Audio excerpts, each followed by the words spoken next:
Hey, what's up, guys? It's Tony Kiefer from the Music Room, coming to you with the first installment of the Music Room Live. We're trying something a little different here. Hopefully by now you've seen us online at www.themusicroom.me, where we brought you some reviews, some interviews, photos, and just all-around news of things going on in the music world, with special emphasis on what's going on here in Cincinnati. Well, as the new year came, we thought we'd try something new and kind of expand things a little bit. There's just so much exciting about music that sometimes just can't be summed up in words, that just needs to be put in video. So that's what we're going to try to do. So this first episode is going to be a little bit of a rough draft, just kind of like an idea of what we're trying to do. And hopefully in the upcoming weeks it's going to grow into something a little bigger and better. If you're watching this and you see ideas of how you can make this better, I need you. If you have expertise in video or audio or just all-around production, please contact me at tony.themusicroom.me. I'd love to work with you. But with that said, for a rough draft, this is quite a first episode. We had the fortune of sitting down with Brandon Gibbs, lead singer of Devil City Angels, with special guest, basically Poison without Bret Michaels, Cheap Thrills, and so many other things. We had a chance to sit down with Brandon and just talk to him about what's going on before his show here at MVP. And as a special treat, we got permission from Brandon to bring you a little snippet of his performance from last Friday here at MVP. So before we get into the interview, I just want to kind of talk about what we're going to do here in this Music Room Live. We're just going to take it to the streets and some of the great venues around town and see some of the great bands around town and just some of the great fans as well. We want to make this interactive. We want to make you a part of it. So stay tuned to our website, to Facebook, and to Twitter. We're going to bring you a lot of news about what we're going to do with this. But again, we would be nothing without you. And we thank you so much for all your support up to now. We hope you dig this, and we hope you keep tuning back in for some amazing things to come. So with that, let's dig into our first interview ever that took place right here in the green room at MVP with Brandon Gibbs. Enjoy.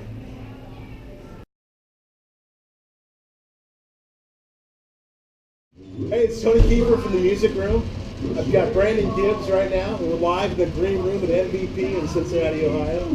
Brandon, thanks so much for taking time out to talk to us, man. No problem, man. Looking forward to the show now. A lot of history tonight, man. September 2014, a band called Devil City Angels played here at MVP. Yeah. There was no album, there was no anything, man. Just a show. And I have to be honest, at that time it was Tracy Guns, it was Eric Brittenham, it was Ricky Rocket, and then there's some guy that was singing I didn't know.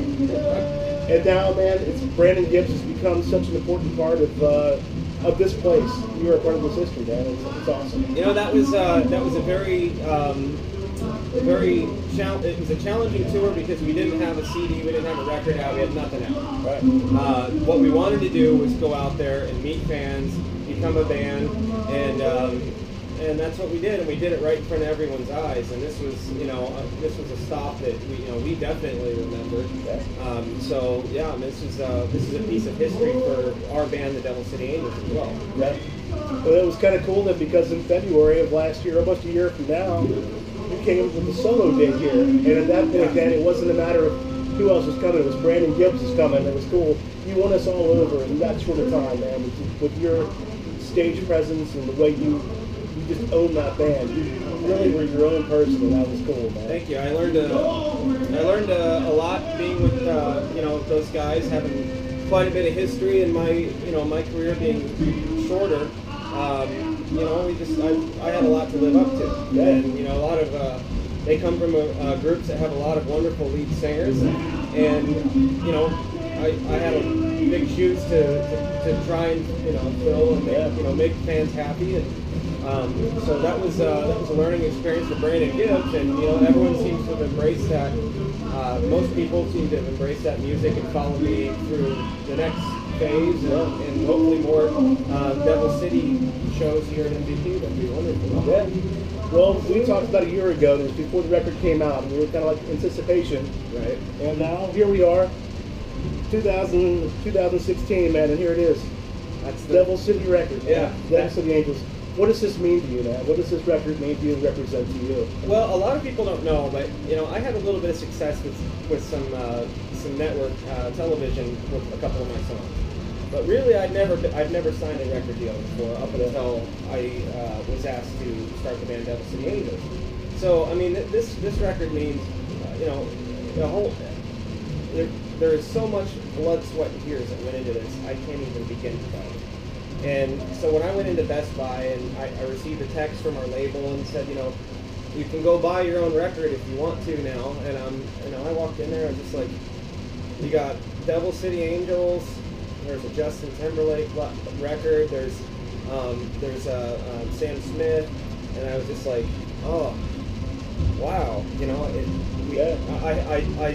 I have more to do, but for a second I was like, we did it, you know, and I never. So this is golden to me. And even when I'm not with the Devil City Angels, I play in my solo shows. I play those songs because you know, it was a very hard year making a record with guys that I had done a record with before. So that's you know, this is step one. And even though I've done so much with my career so far with different bands and stuff, this is like the product, and this sets the tone for. This is step one. Let's you know, that's what it means to me. This is it right here, Devil City Angels debut record. If you haven't got it yet, Best Buy, Walmart, or everybody's record where you can pick up a shiny vinyl just like this. All right. So Devil City, it's done. It's good.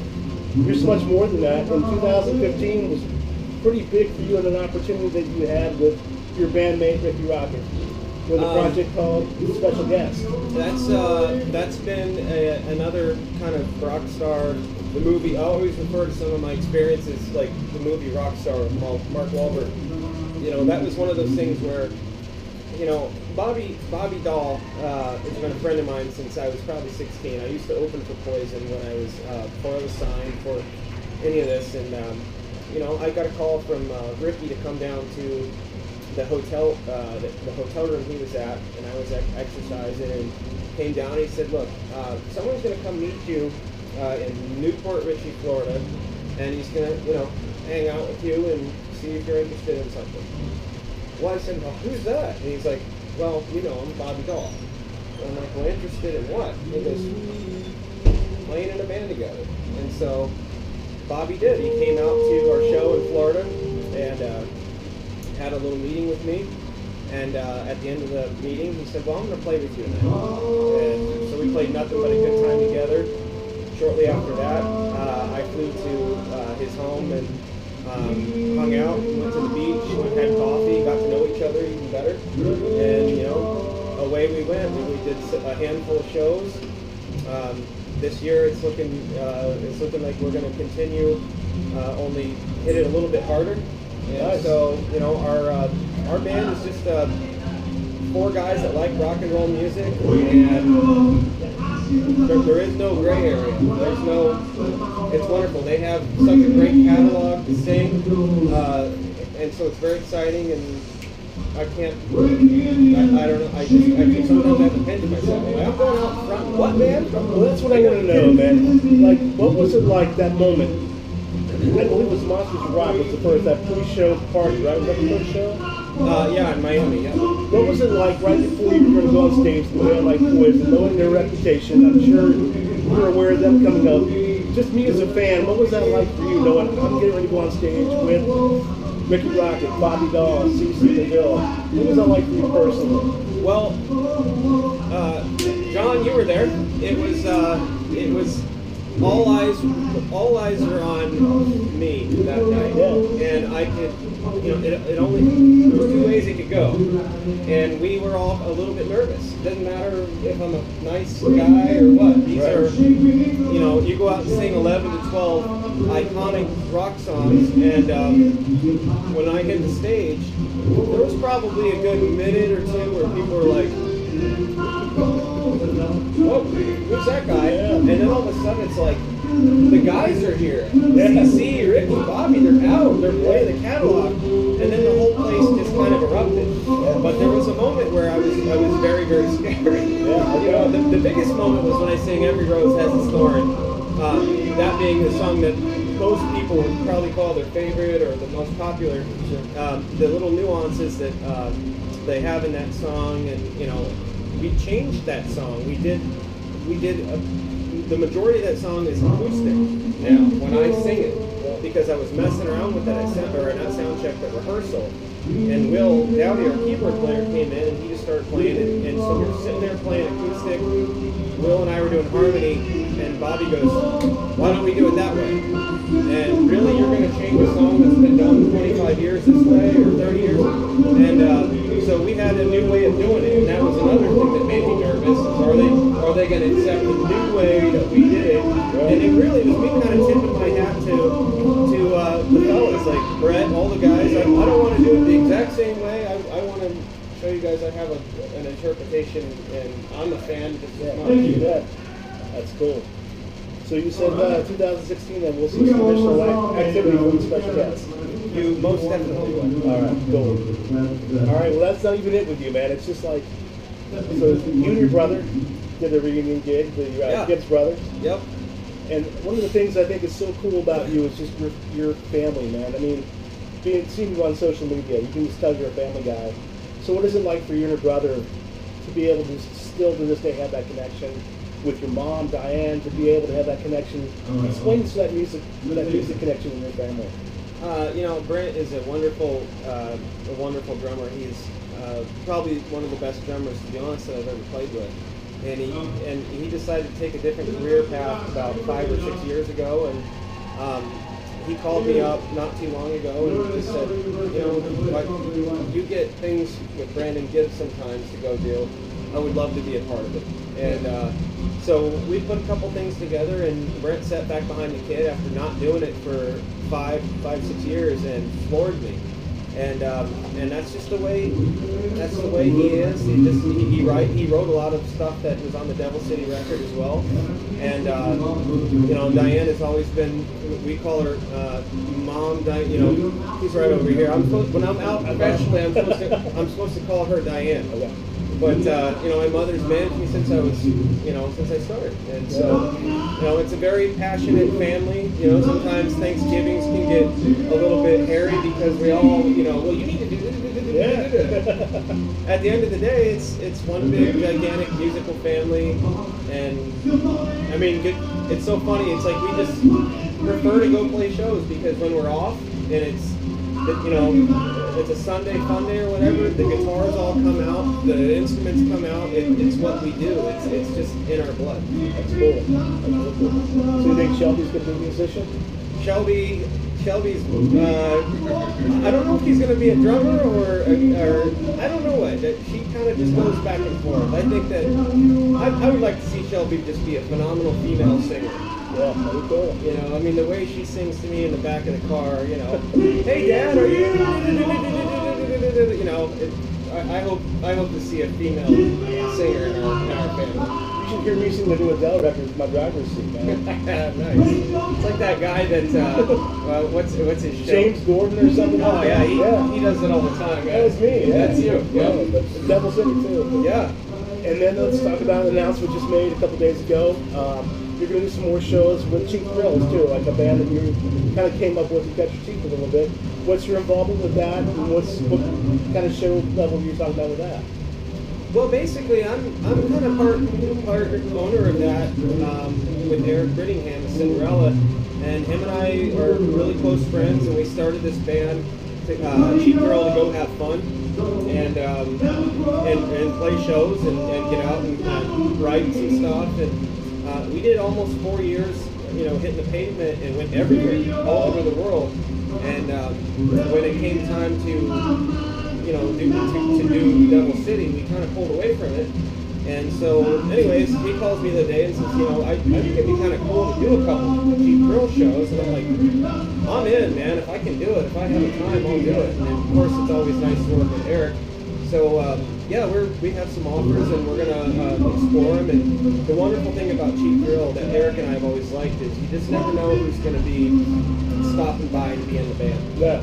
It's not, you're in the band and you just got to stay and you can't do anything else. I mean, we've had guests like John Karabi, we've had Joe Kosha from Collective Soul, Cheney Brandon, wonderful drummer. You never know. Yeah. That's cool. That's what we love. That's the fun part for us because with each Sal Gian Sorelli from Stain, he stopped by. We just, if new people come in, we'll take some from their catalog. He'll do some Brandon, he'll do some Cinderella, he'll do all kinds of stuff. And it truly is something for everybody, that particular show. And so we've never, as many different paths that we've all gone, we've never let that Cheap Thrill vibe go completely. It's still an entity. Yeah. Well, I just have to say, man, one thing about you, and like I said earlier about the Devil City, when I said all these other guys and this lead singer, I didn't mean that negative. It's just something about you, man, that you've become, I feel like family here, especially this venue with MVP, and we just think the world of you, and I think it's because, like, on social media, man, you just make us feel like we're your friends, not just your fans. We make a big, when we go somewhere, you gotta understand, my family, myself, we're blessed. And we wake up every day going, I don't know how we got this far. Because there was a point in time where, we were, asking, for instance, Big John, hey man, can we play 20 minutes before the show or in a parking lot somewhere? Yeah. Well, that parking lot show for the 20 minutes introduced me to the guys from Poison who got me to the next thing. And to me, that is somewhat of a miracle. So when we go places, we try and sink in and make them our family because we want to see them again and introduce them to more music. And it's, I guess that's the difference, I suppose. We're not it is a business, but we sink in. Yeah, you do. You really do, man. I appreciate that. Oh, it's my pleasure. So with so many things going on, I don't want to make any assumptions or ask about certain projects. 2016 is pretty fresh. With February 2016, what do we expect from Brandon Gibbs this year, man? What do you see happening? What do you want to happen? Well, there are a ton of Brandon Gibbs solo full band dates, which once again has an amazing cast of characters, and more or less covers my career over the last 10 years. And so I'm going out and playing some of those shows. They're coming in more than what we thought. And so the Brandon Gibbs tour is, we're probably 10 to 12 shows in that are booked right now. So that's going to happen. I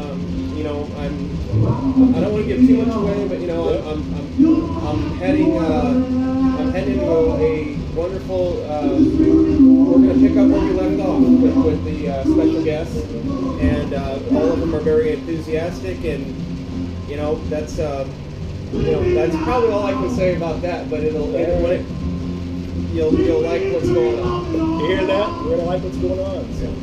All right. I do have to ask one question though, man. If you don't want to answer, this is cool. But I believe it's a show in Iowa. You're on the same bill as Brett Michaels. Is it in Iowa?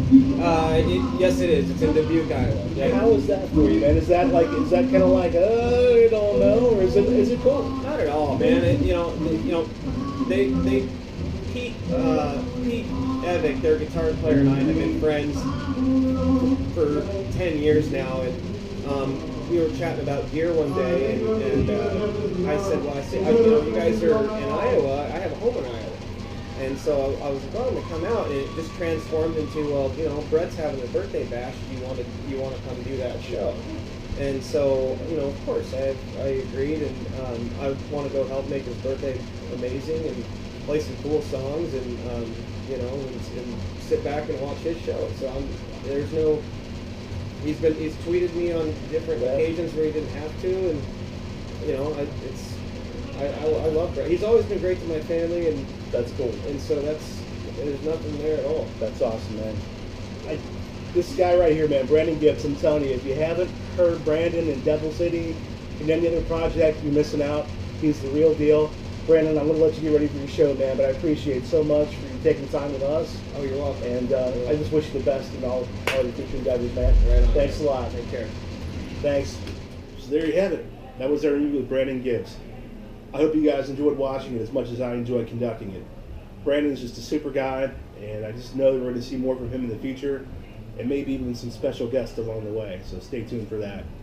But as I promised earlier, Brandon did give us permission to share with you a little snippet of his show from here at MVP. So, without further ado, Brandon Gibbs on the Never On Sunday stage from MVP. But maybe you guys can help me with this next one. This is a song that I just want to sing Usually when I play the first note on this, people kind of understand where this song is going. So loud and clear, everyone. If you guys kind of recognize the riff as we call it, let's sing it together, man. This song means a lot. I didn't write it, but I tell you what, I sure as hell love it, and I think this band is one of the amazing bands in the rock and roll history. So let's see if we can get this right. I'm so nervous.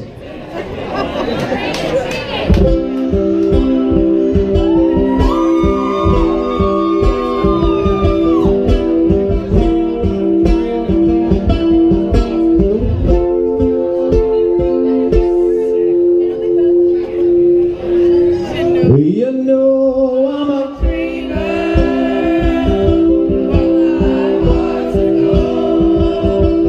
I had to run away high, so just when things went right, doesn't need always wrong. Just take this song and you'll never be left all alone. Take me to your heart, fill me in your goals. Just one more night, well, I'm coming off this long winding road.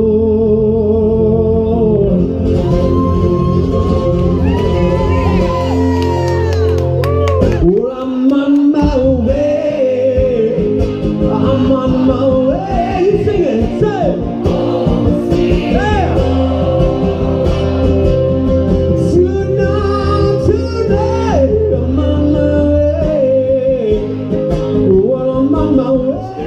We've come to the end of the first episode, and I think everybody survived. Thank you guys so much for giving us your time. I cannot say how much it means to me that you guys check the website, check Facebook, and now watch this video. I hope you guys enjoyed it, and I just ask you to stay tuned because we got big things planned for 2016 and want you to be a part of it. Thanks a lot. Turn it up to 11, and we'll see you soon.